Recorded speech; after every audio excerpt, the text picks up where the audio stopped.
crab fishermen are probably some of the hardest working people I know. You know, guys that are lazy or guys that aren't inspired by the ocean don't make it in this industry. This year's been a little different because of the El Nino. The water's been staying warm and we get this algae bloom, kind of the red tide, and what comes with that is the domoic acid, and it gets into the crab. So it's financially a huge disaster.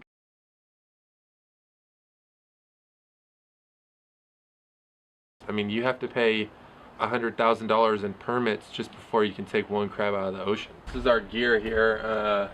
We got 250 pots, so each one, they're like our own little children. You got to kind of take care of each one. They're not really doing much right now, but if we do open up, they're going to be ready to fish.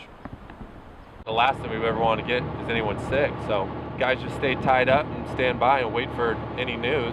A lot of the guys are starting to get pretty frustrated and talking about just moving on, or a lot of these guys don't really have much to move on to. That's the problem.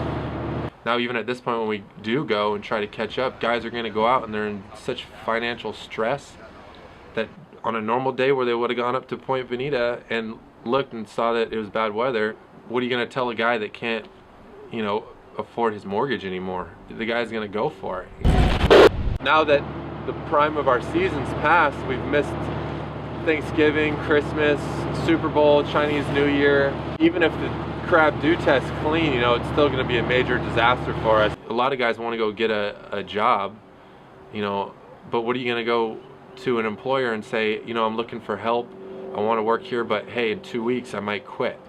You know, it's tough to employ someone like that. You want to be able to cling on to a little bit of hope that, you know, maybe it is going to clean up, but right now it's, you know, it's kind of up in the air again.